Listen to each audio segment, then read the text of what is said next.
บายดีสวัสดีFCเบ่ทุกคนเนาะมื้อนี้ก็มาพบกับป้าคือเก่าพี่น้องมื้อนี้กำลังจะไปตลาดจะเข้าตัวเมืองให้น้องสาวพาไป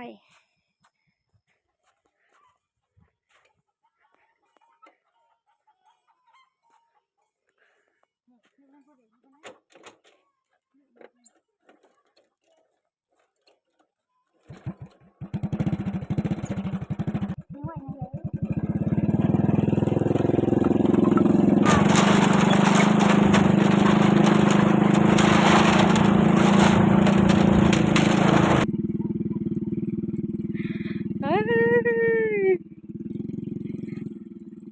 เบิ่งทางพี่น้องเบิ่งทางแน่ทุกคน FC จ๋าเบิ่งทางแน่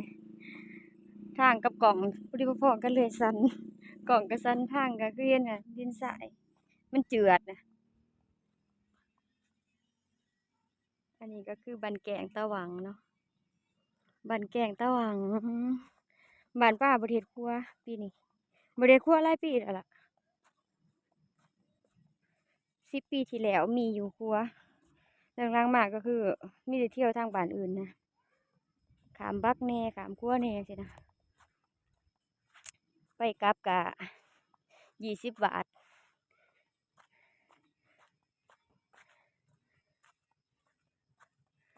โอ้ยปวดขากลัวสิฮอด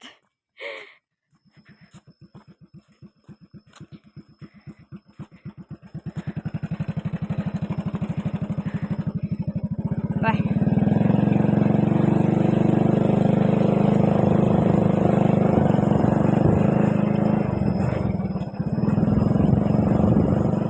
โอ้ดำขึ้นโตๆๆ เจ็บเข่าพี่นะพี่มาพี่เดี๋ยว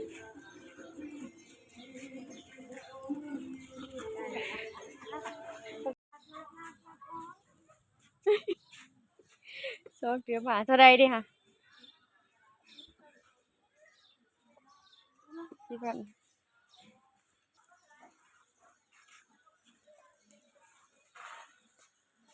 โดยไปเบิ่งหมากันให้แม่จ้ะไปหาตีก้นตีก้อยก่อนนะ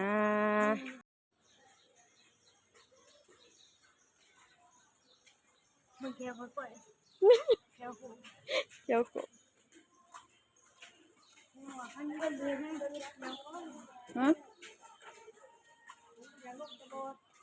นี่อันนี้ก็มากินหลอกด้วยกัน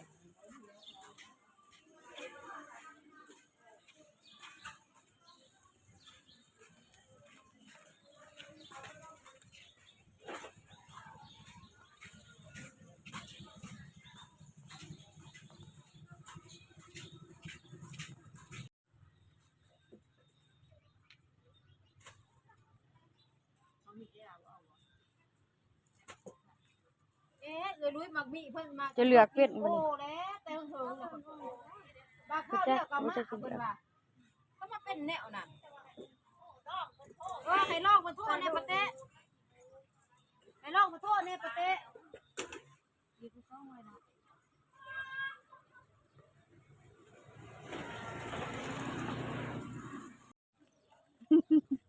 ทุกคนเบิ่งแบะเบิ่งแบะมันสิกดเงิน มันหอนมันน่ะติมันหอนมัน เจ็ดอยู่เมื่อไหร่หาอันนี้เขาไม่ได้จ้างไหน เหลือจีไปหน่อยหนึ่งเบิ่งแดดปูโอ้ยตลาดแรงบ่มีหยังบ่แม่นแรงนี่บ่าย2อาชีพกรรมเขาลัง กันคำกว่านี้ก็มาเนี่ยของอย่างแพงนี่เบิ่งนี่เบิ่งนี่ซื้อจำนี้เบิดไปจ้ะ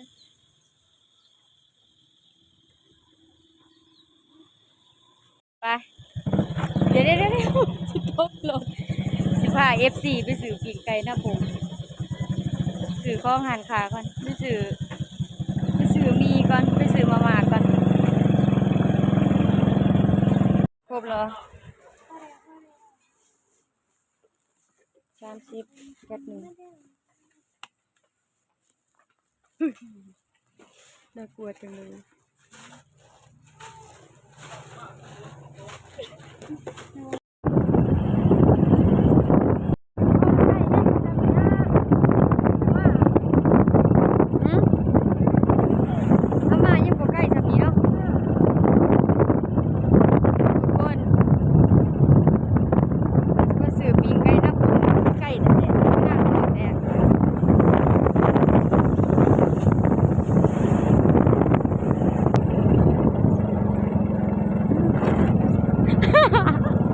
ก่อนเดี๋ยวหน้าพงพี่น้อ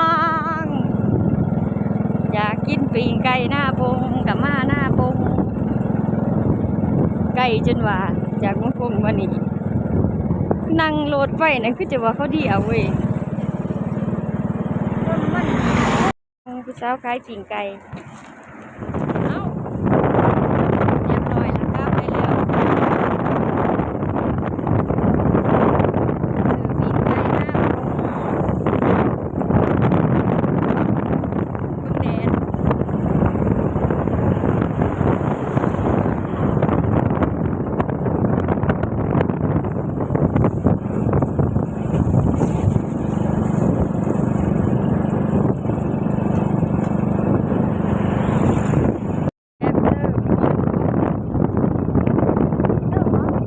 จะเติมอยู่บนกระไดดอกหน้าครัวหอดอยู่ดอก